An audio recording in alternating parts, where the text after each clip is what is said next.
साथियों, एक बहुत ही महत्वपूर्ण मुद्दे के ऊपर आप हमारे बीच में बात करने के लिए हैं। हम आपके चिर परिचित चेहरा एमएलए बलवंत सिंह मुकोटिया जी, एमएलए चिनैनी से बहुत इंपॉर्टेंट मुद्दे के ऊपर आज बात करेंगे। मैं सीधे तौर पे उनसे आग्रह करूंगा अपनी बात आपके आगे रखें।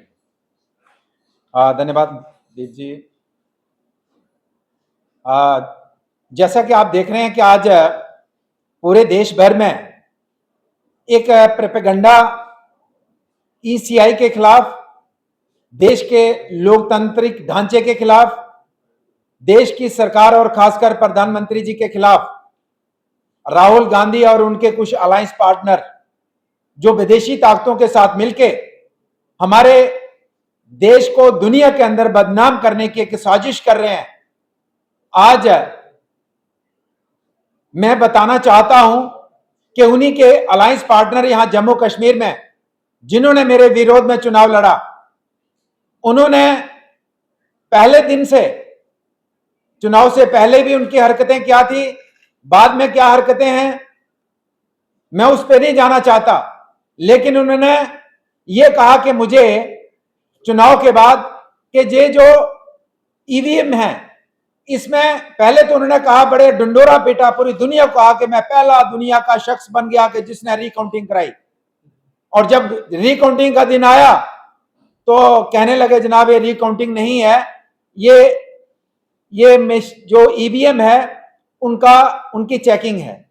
तो जो भी उन्होंने कोर्ट में कहा, इलेक्शन कमीशन ऑफ इंडिया को कहा, जो उन्होंने रिक्वेस्ट की, हमारे डेमोक्रेसी को और केंद्र सरकार को हम धन्यवाद देना चाहते हैं कि अपोजिशन की पूरे तरीके से सुनवाई होती है और ईसीआई को जिसके ऊपर एलिगेशन लगते हैं उसने पूरे तरीके से उनकी बात को सुना, जाके लीगली अभी कोर्ट में चल रहा है, वो नहीं सुनना चाहिए था, मैं उस पर नहीं जाना चाहूंगा, लेकिन उन्होंने सुना उनका।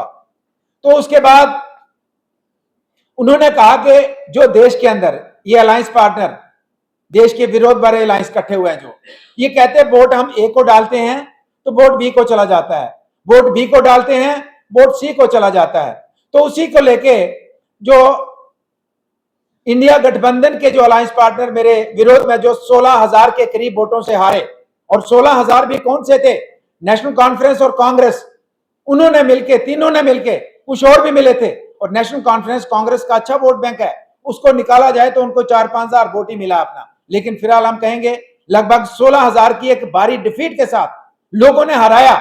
उसके बाद उन्होंने कहा कि मुझे शक है जिस मशीन के ऊपर वोटिंग हुई है वहां पे वोट जो है मेरे को पड़ने चाहिए थे, वो बीजेपी को पड़े। तो मैं ये बताना चाहता हूं कि जिस तरीके का प्रोपेगेंडा वो इंडिया गठबंधन के साथ मिलके हमारे ईसीआई के खिलाफ लड़ रहे हैं। तो 3 पोलिंग स्टेशन की उन्होंने बात करी थी, तो उनमें से एक पोलिंग स्टेशन आता है सीरियल नंबर 12, और ये सीरियल नंबर 12, ये देखिए, इस पोलिंग स्टेशन में उन्होंने लगभग उन ईवीएम में 852 वोट डाल के ये चेक किया कि ए वाला वोट ए को जाता है या बी को तो नहीं जाता, बी वाला बी को जाता है, सी को तो नहीं जाता। और ये वोट डालने के बाद ये सारा पूरे टोटल कितने वोट पड़े, और फिर इसकी काउंटिंग हुई वीवीपैट्स में, जितने वोट पड़े उतने ही वोट निकले। ये उनकी मौजूदगी, उनके कैंडिडेट थे, मैं साइड पे था, ये वही करवा रहे थे, हमने कोई इंटरफेयर नहीं किया, हम किसी मशीन के सामने नहीं गए। और जो मैं बात कह रहा हूं ये सारी उस समय की 1-1 मिनट की हर रिकॉर्डिंग है। तो 12 नंबर की उन्होंने बात करी थी, तो ये 12 नंबर में जितने वोट डाले उतने ही निकले वीवीपैट में, और जिसको डाले थे उसी के खाते से निकले।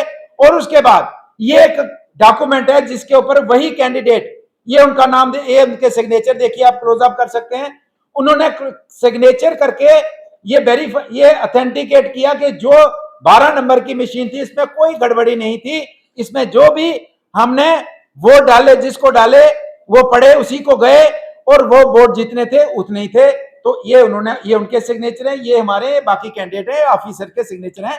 तो 1 नंबर जो 3 उन्होंने मशीनें कही थी उसमें से एक का क्लियर हो गया। फिर वो कहते हैं जी 6 नंबर की मशीन, जो 6 नंबर का पोलिंग स्टेशन है उसका भी मैं बताता हूं। तो 6 नंबर का पोलिंग स्टेशन ये वाला आ गया, इसमें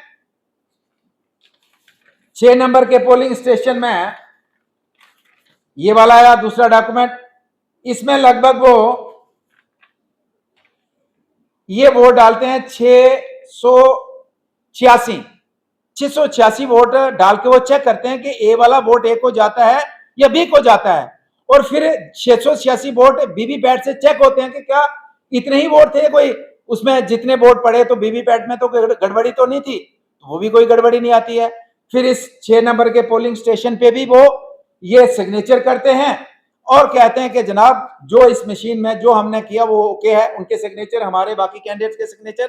लेकिन बाद में उसमें ये लिखते हैं, इसमें कि ये लिखते हैं कि ये जो मशीन लाई गई, ईवीएम लाई गई, इसमें रिजेक्ट पता नहीं क्या वर्ड लिखा था वही दिखाते हैं और उन्हें अपने हाथ से फिर लिख दिया। ये खुद कहते हैं कि इस ईवीएम में रिजेक्ट लिखा था और इसी ईवीएम को उन्होंने ट्रायल किया और इसी ईवीएम में ट्रायल में वो 100% ओके हुई। उनके मुताबिक जो रिजेक्ट जो बता रहे हैं उसमें भी ओके रिपोर्ट आ रही है, तो फिर इलेक्शन कमीशन ऑफ इंडिया गड़बड़ी कहां कर रही है?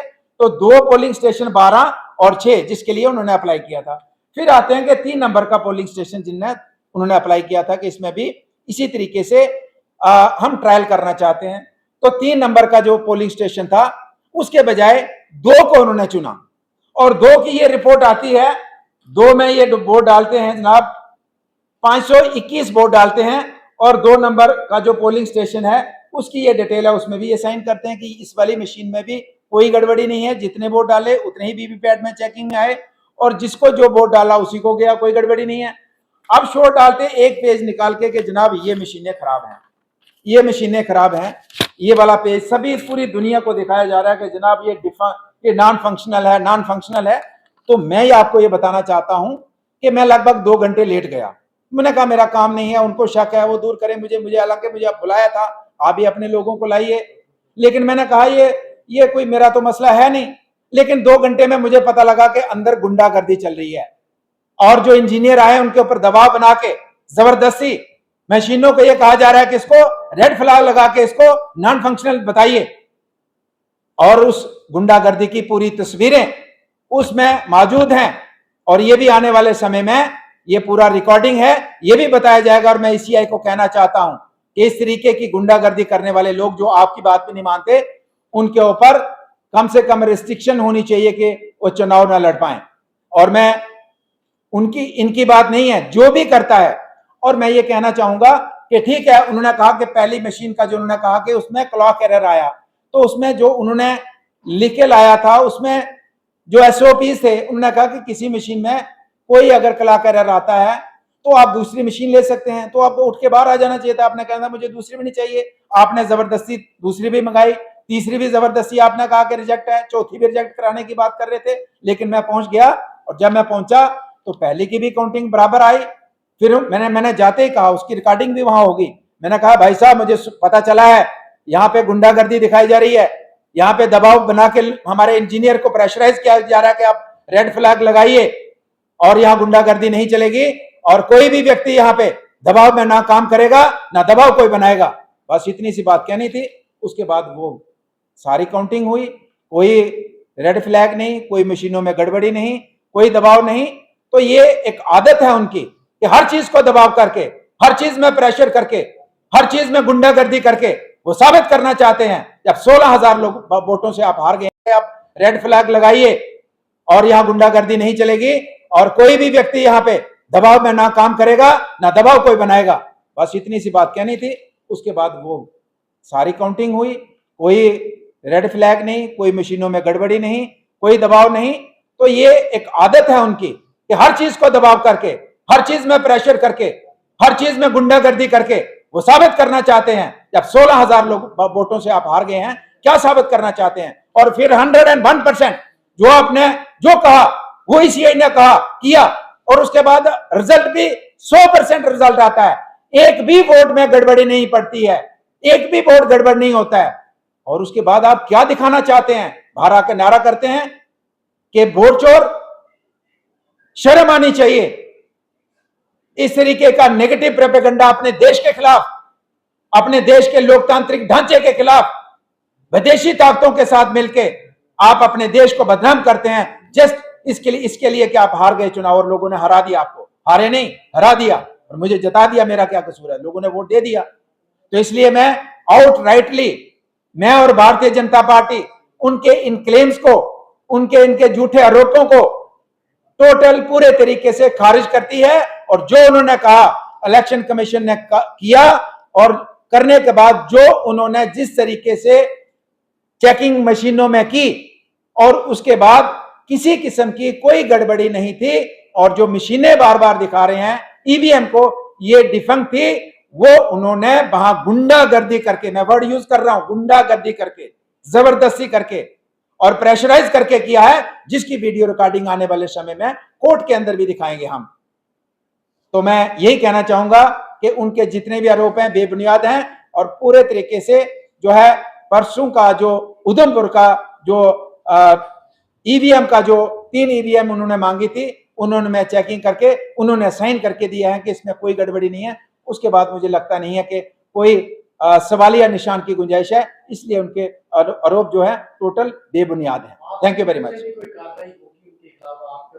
देखिए हम इससे पहले तो मैं, चूंकि हम इतने व्यस्त रहते हैं और खासकर इस समय हम इन चक्रों में पड़े। अब मैं सुबह भी अपने गांव में गया था, मेरी टोटल सड़कें, टोटल बिजली बंद हो गई थी, टोटल मोबाइल नेटवर्क चला गया था, पीने के पानी की स्कीमें बह गई, पुल बह गए। हमें उसके बीच में रहना चाहिए। भाई साहब तो हमें समय ही नहीं देते हैं। तो मैं ये कहना चाहूंगा कि उन्होंने पता नहीं क्या क्या क्या क्या करते रहते हैं, पर मेरे पास समय नहीं होता, मैं लोगों के बीच में रहता हूं। लेकिन मैं ये जरूर कहना चाहूंगा, अब उनकी हर बात का जवाब कानूनी तरीके से दिया जाएगा। हर चीज को पूरे तरीके से रिएक्ट, जिस तरीके से एलिगेशन, हर दिन एलिगेशन लगता है, हर दिन, और हर एलिगेशन का जवाब कानूनी तरीके से दिया जाएगा। और कानूनी तरीके से उनको सिद्ध करना पड़ेगा कि जो एलिगेशन, सैकड़ों एलिगेशन लगाए हैं, और सभी का कोर्ट के माध्यम से उनको जवाब देना पड़ेगा।